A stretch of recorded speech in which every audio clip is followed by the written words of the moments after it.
wabaje ikintu gikomeye cyane kuko muri monde z'abakizwa dukareye icyaha cyo gusambana gusumba ibindi byaha byose. Igituma cyacu gikariye cyo gusambana cyangwa abantu bagikariye cyane bakacereva gusumba ibindi byaha ni kubera havuye kurya no kuryama umubiri ukunda gusambana, ukunda amabanga yabubatse. N'ivyo bintu biryohera umubiri, kurya kuryama n'ivyo bintu. N'umusazi n'igisuma gikunda kurya, gikunda kuryama, gikunda ivyo bintu. Kandi ikindi naco ni biradukwega, biri mu bantu biradukwega cyane. Kandi Imana irabibuza. Igituma bibuza ni kubera Bible tubwira yuko imibiri yacu ni temple za mpemu yera. Ariko hanti ivuga yuko ngo usambanye abacumuye ku mubiri wiwe. Urumva ico kintu kiremereye. Ni uko bafata umubiri wanje ngana ndawutema. Nico Bible yigisha. Rero Imana yabitubuza ko umubiri wacu ni temple y'Imana.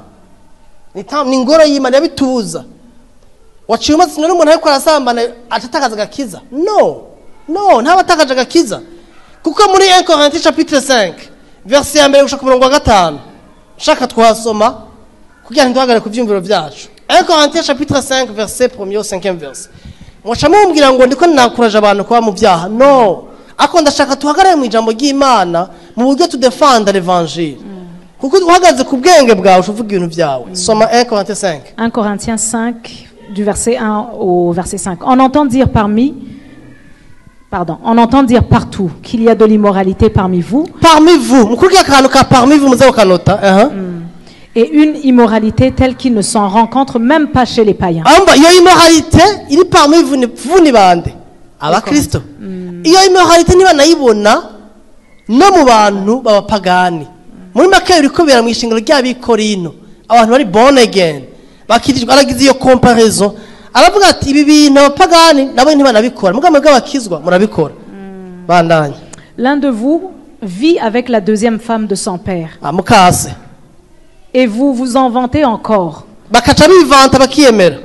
Et vous devriez au contraire en être vivement affligé et faire en sorte que l'auteur d'un tel acte soit exclu du milieu de vous.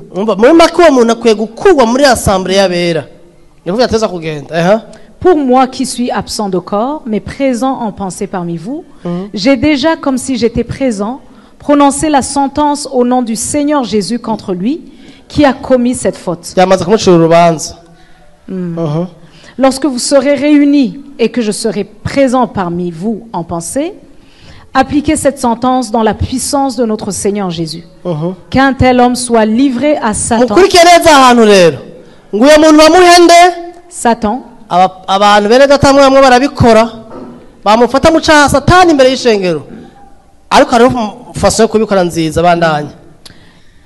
Qu'un tel homme soit livré à Satan en vue de la destruction du mal qui est en lui.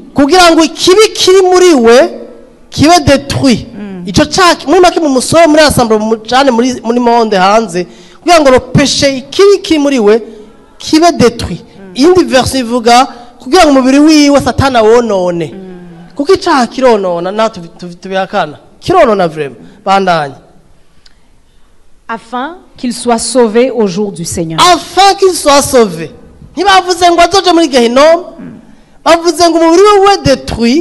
Ariko son esprit va sauver. Azokizwe umunsi umwami. Muri make n'umuntu azokizwa yababaye yarushe. Imwe muyiwe ntipfa. Imwe mu yacu ntibora. Ikibazo kihari tufise problème gutandukanya imwemu, umushaha n'umubiri. Esprit, âme et corps. Abantu benshi babajije ni iki cakijwe muri mwebwe ntibabitahura. Ariko umuntu mu gukizwa ni esprit y'umuntu. Esprit niba né de nouveau. Hama âme yawe centre y'ivyimviro byawe igendira ba transformer du jour au lendemain. Ariko ton corps iba assujetti. Iraba soumis. Paul avuga muri 1 Corinthiens 9:27 avuga ngo mfata umubiri wanje nkawugira umuja. Awugira umuja akoresheje iki mwemu muri we.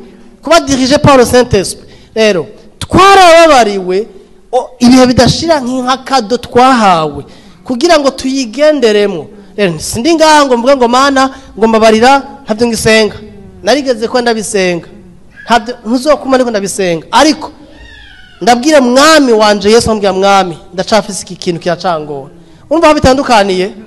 Ndacagowe n'iki kintu. Ndacagowe no gushavura par exemple.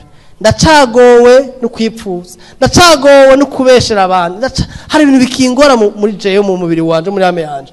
Mwami Yesu nshoboze ndabihebe, nshoboze mwe muyera, nshoboze kubigenderamo. Urumva conscience sinashize kuri jewe n'intege nke zanjye nashize kuri Kristo Yesu kugira woba aba muri jewe nshoboze kubiheba. Avec l'autre je me rends compte ko hari ibintu bigenda birahera nk'akarorero nahora mparira cyane ku bintu by'ubutumwa bwiza. Yabivuze ko hari kuba aggressive twari dufise muri twebwe kamoto muri guerre civile kuri za Facebook ugasanga uri mu ntambara, ariko ubu ntavyo ngikora. Hari abantu hage banyataka bakanuka ndihorera nkakuraba ngavuga nigeze ko ari aho ndi isoke Imana ibishatse uzohava iyo ntambara ntayo nari mugana nasabye umwami ashoboze iyo nje kwamara ko ndakomfatana n'abantu.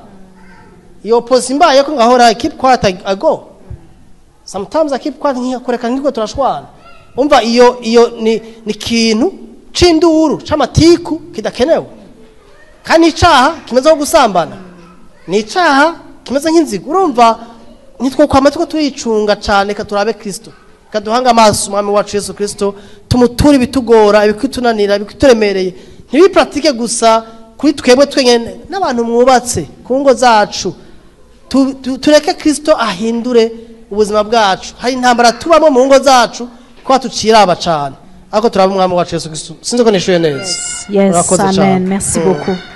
Merci beaucoup.